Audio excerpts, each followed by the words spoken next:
Welcome to Telangana rising news. రాష్ట్రం కోసం ఒక్కటవండి, ఢిల్లీలో సమిష్టి పోరాటం చేయండి. రాష్ట్ర విశాల ప్రయోజనాలే లక్ష్యంగా కలిసి పనిచేద్దాం. ఇదే లక్ష్యంతో రాజకీయాలకు అతీతంగా ముందుకు సాగుదాం.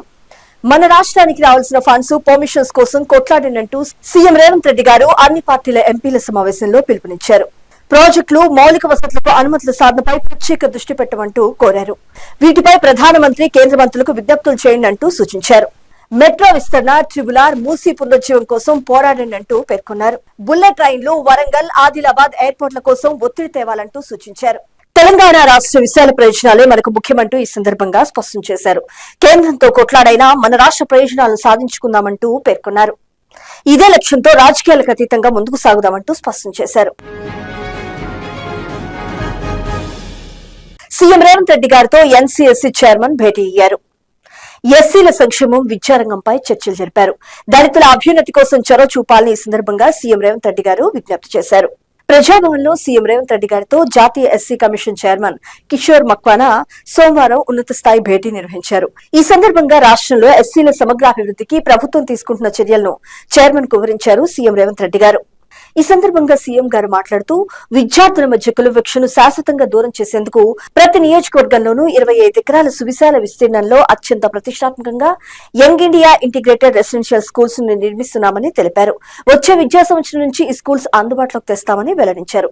నర్సరీ నుంచి 12వ తరగతి వరకు నాణ్యమైన విద్యను అందించే తెలంగాణ పబ్లిక్ స్కూల్స్ ను ఏర్పాటు చేసి ఉచిత బ్రేక్ఫాస్ట్, లంచ్, రవాణా సౌకర్యాలు కల్పిస్తున్నామంటూ పేర్కొన్నారు. మన తెలంగాణ రాష్ట్ర విద్యార్థులను దేశంలోనే అత్యున్నత పౌరులుగా తీర్చిదిద్దడమే మా లక్ష్యమంటూ స్పష్టం చేశారు.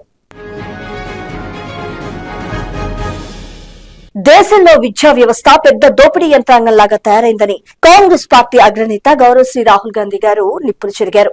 ఎడ్యుకేషన్ సిస్టమ్ బాగుపడాలంటే ఈ రంగంలో విప్లవం తీసుకురావాల్సిన అవసరం ఎంతైనా ఉందంటూ అభిప్రాయపడ్డారు. భవిష్యత్తును తీర్చిదిద్దాల్సిన విద్యా వ్యవస్థ పిల్లలను ఒత్తిడి, నిరాశ వైపు నెడుతుందని, వారి తల్లిదండ్రులను అప్పుల పాలు చేస్తుందంటూ ఆందోళన వ్యక్తం చేశారు కాంగ్రెస్ పార్టీ అగ్రనేత గౌరవశ్రీ రాహుల్ గాంధీ గారు. దేశంలో ఎడ్యుకేషన్ సిస్టమ్ పూర్తిగా అవినీతిమయం అయిపోయిందని విద్యార్థులే అంటున్నారని, ఆ అవినీతే క్వశ్చన్ పేపర్ల లీకేజీ మాఫియా ఏర్పడేందుకు కారణమైందంటూ వారు మండిపడ్డారు.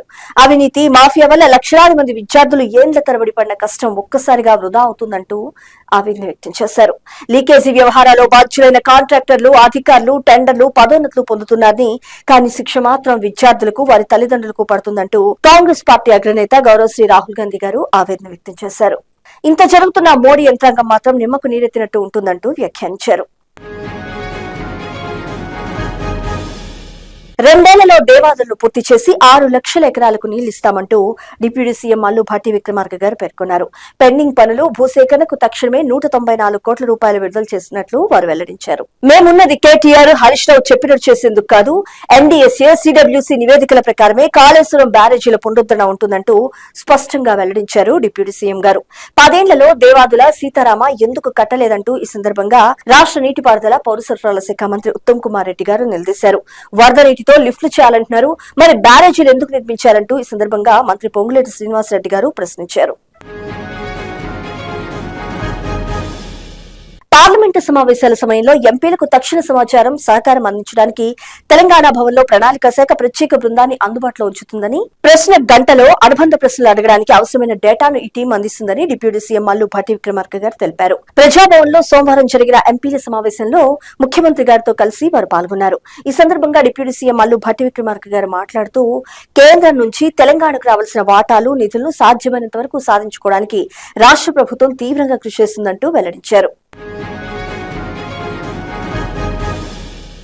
ఇక్కడ మనకు ముఖ్యమైన అంశం చూసినాం. బోనాలకు 15.5 కోట్లు, 16 నుంచి ఆగస్టు 13 వరకు ఉత్సవాలు, ఏర్పాట్లు పూర్తి. హైదరాబాద్, సికింద్రాబాద్ జంట నగరాల పరిధిలో జరుగుతున్న ఉత్సవాలకు లక్షలాది మంది భక్తులు తరలివచ్చే విషయాన్ని దృష్టిలో ఉంచుకొని అన్ని శాఖల అధికారులు అప్రమత్తంగా ఉండటంతో పాటు సమన్వయంతో పనిచేయాలని ఆదేశించారు.